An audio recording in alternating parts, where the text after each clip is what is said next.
ம். இது எங்கள் தோட்டத்தில் காய்ச்ச பப்பாளி. இது மாதிரி 3 மரம் ஒரே இடத்துல இருக்குது. இப்போ ஒரு 20 பப்பாளிக்கு மேலே காய்ச்சிருச்சு. எங்களுக்கு இதுவே நல்லா சந்தோஷமாக இருக்குது. பப்பாளி நிறைய கொடுக்குது எங்களுக்கு. நாங்களும் சத்துள்ள பழங்கள்லாம் வெளியில் வாங்காமல் மருந்தெல்லாம் பழுக்கிற பழங்க எங்களுக்கு ரொம்ப குழந்தைகளுக்கு எல்லாத்துக்கும் நல்லா இதாக இருக்குது. இது மாதிரி மருந்தெல்லாம் விளைவிச்சு எல்லோரும் இயற்கையை வளர்த்து சாப்பிட்டா நல்லது உடம்புக்கு. நாங்கள் புதுசாக வீடியோ போட்டுருக்குறோம். இது மாதிரி இன்னும் நிறையா வச்சு எடுத்து போடணும்னு விரும்புகிறோம். எங்களுக்கு ஆதரவு கொடுங்க. இது இது எங்கள் வீட்டுக்காரரு, எங்கள் பேத்தி, நாங்கள் எங்கள் ஃபேமிலியே இருக்கிறோம். செடிக வைக்கிறதே ரொம்ப ஒரு கலை. எங்களுக்கு செடிக வச்சு வளர்க்குறது ரொம்ப பிரியம். நிறைய செடிக நாங்களே உற்பத்தி பண்ணி காய்க செடிக எல்லாமே நாங்களே வச்சுக்கிறோம்.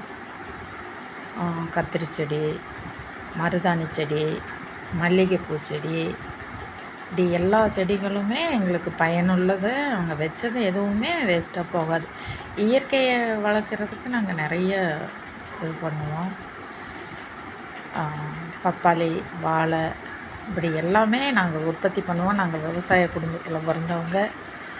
இது மாதிரி எல்லாருமே இயற்கையை வளர்த்து அவங்கவுங்க வீட்டு தோட்டம் மாதிரினாச்சும் செடி கொடிகள்லாம் வளர்த்து சந்தோஷமாக இருங்க.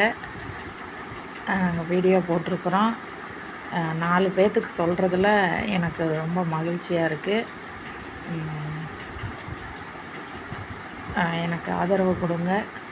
நான் இன்னும் மேலும் வீட்டு தோட்டம். பருப்பு வடை, பட்டாணி பருப்பு 150 கிராம் எடுத்திருக்கேன். கீரை ஒரு கைப்பிடி எடுத்திருக்கேன், முருங்கைக்கீரை. கருவேப்பிலை ஒரு கைப்பிடியே எடுத்திருக்கேன். 3 பெரிய வெங்காயம் எடுத்திருக்கேன். சீரகம் 1 டீஸ்பூன், பெரிய சீரகம். பச்சை மிளகாய் 1 போட்டிருக்கோம்.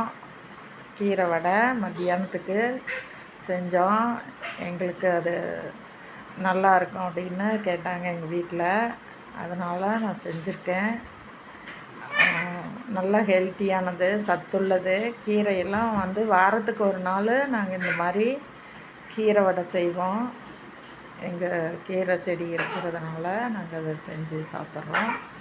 நீங்களும் இந்த மாதிரி ட்ரை பண்ணி பாருங்கள். டேஸ்ட்டாக இருக்கும்.